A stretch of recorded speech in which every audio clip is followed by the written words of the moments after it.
স্রেফ 14 ঘন্টার বিরতিতে আবারও আসলে অনুশীলনে বাংলাদেশ দল। তবে এবার বাংলাদেশ দল অনুশীলন করছে মাস্তাং ক্রিকেট একাডেমিতে।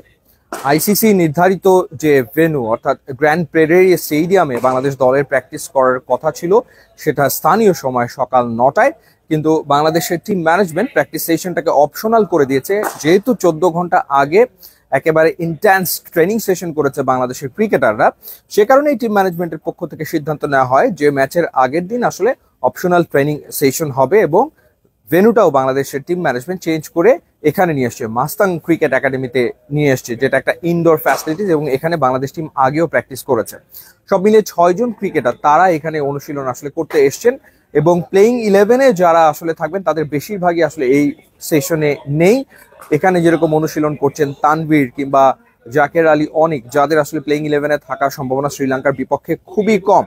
এখন ঘটনা যেটা হলো সেটা হলো যে 14 ঘন্টা আগে রোদে পুড়ে অনুশীলন করেছে বাংলাদেশের ক্রিকেটাররা। সেই ক্ষেত্রে তাদের ম্যাচের আগের দিন বিশ্রাম প্রয়োজন পড়তেই পারে।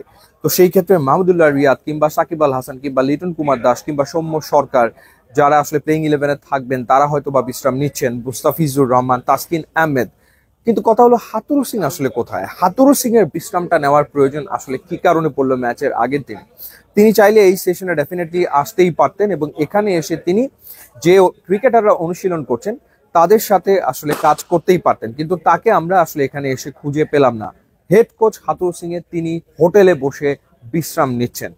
ক্রিকেটারদের বিশ্রাম নেওয়াটা খুব স্বাভাবিক, সেটা খুবই যৌক্তিক ব্যাপার, কারণ যেহেতু খুব সিরিয়াস প্র্যাকটিস বাংলাদেশ টিম করেছে স্রেফ 14 ঘন্টা আগে, সেই ক্ষেত্রে যারা খেলবেন ম্যাচে তাদের একটা পর্যাপ্ত বিশ্রাম দরকার আছে, সেই কারণে তারা বিশ্রামটা নিতেই পারেন। কিন্তু হেড কোচ চান্দিকা হাতুরু সিং এর কেন কি কারণে হোটেলে বসে থাকতে হবে, কি কারণে তার আসলে বিশ্রামটা নিতে হবে, সেটা আসলে কোনোভাবেই বোধগম্য হচ্ছে না। তো যাই হোক, মাস্তাং ক্রিকেট একাডেমিতে বাংলাদেশের প্লেয়াররা 6 জন এসছেন, এবং তারা এখানে অনুশীলন করছেন। বেশিরভাগই সবাই আসলে নেট করছেন, নক করছেন, এবং আইসিসি যে ফ্যাসিলিটিস প্রোভাইড করে ম্যাচের আগের দিন, সেই ফ্যাসিলিটি আসলে বাংলাদেশ টিম ম্যাচের আগের দিন নেয়নি।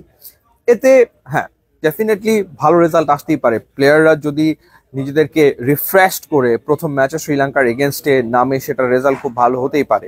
আবার এমনও হতে পারে যে হয়তো ম্যাচের আগের দিন ভেনিউতে, যেখানে খেলাটা আসলে হবে শ্রীলঙ্কার বিপক্ষে, সেখানে যদি বাংলাদেশ টিম প্র্যাকটিসটা করতো, সেটার রেজাল্ট হয়তো বা বাংলাদেশ আসলে পেত। তো সেটা আসলে একটা আপেক্ষিক বিষয় যে বাংলাদেশ ঠিক কাজটা করলো না ভুল কাজটা করলো। অর্থাৎ ম্যাচের আগের দিন ভেন্যুতে প্র্যাকটিস না করে বাংলাদেশ সঠিক সিদ্ধান্ত নিয়েছে, নাকি অনুশীলনটাকে ঐচ্ছিক করে বাংলাদেশ সঠিক সিদ্ধান্ত নিয়েছে, সেটা একটা আপেক্ষিক ব্যাপার। কিন্তু হেড কোচের যে কর্মকাণ্ড আমরা আসলে দেখছি এই আমেরিকা ট্যুরে এসে টি-20 ওয়ার্ল্ড কাপে, অর্থাৎ তিনি আসলে খুব বেশি ইনভলভ হচ্ছেন না, সেই ব্যাপারটাই আসলে দৃশ্যমান হয়। কিংবা অফ ফর্মে থাকা ক্রিকেটার, সেটা হতে পারে লিটন কুমার দাস, কিংবা সেটা হতে পারে সৌম্য সরকার বা নাজমুল শান্ত, তাদের সাথে আলাদাভাবে হেড কোচ কাজ করছেন, সেই বিষয়টা খুব একটা চোখে পরিলক্ষিত হচ্ছে না। নাজমুল শান্তর সাথে তিনি হয়তোবা টিমের বিভিন্ন বিষয় নিয়ে আলোচনা করছেন ঠিকই, কিন্তু বাকিদের নিয়ে তিনি আলাদা করে কাজ করছেন সেই বিষয়টা দেখা যাচ্ছে না। এবং যেটা বললাম যে অপশনাল ট্রেনিং সেশন হলেও হেড কোচ এখানে কেন থাকবেন না, সেই প্রশ্ন ওঠাটা আসলে খুব স্বাভাবিক একটা ব্যাপার। আপনাদেরকে জানিয়ে রাখি যে আপনার স্বাস্থ্য সুরক্ষার দায়িত্ব নিচ্ছে কেজিএন মেডিকেয়ার লিমিটেড। অবশ্যই ডাক্তারের পরামর্শে আপনি নির্ভুল যদি টেস্টের ফলাফল পেতে চান, কেজিএন মেডিকেয়ার গিয়ে সেখানে আপনি আপনার টেস্টগুলো করিয়ে নিতে পারেন, হেলথ চেক আপ করিয়ে নিতে পারেন। আশা করি সুস্থ থাকবেন, সুন্দর থাকবেন। ইউটিউব, ইনস্টাগ্রাম লিঙ্ক দেওয়া আছে, যোগ দিলে খুবই খুশি হবেন। Thanks for watching.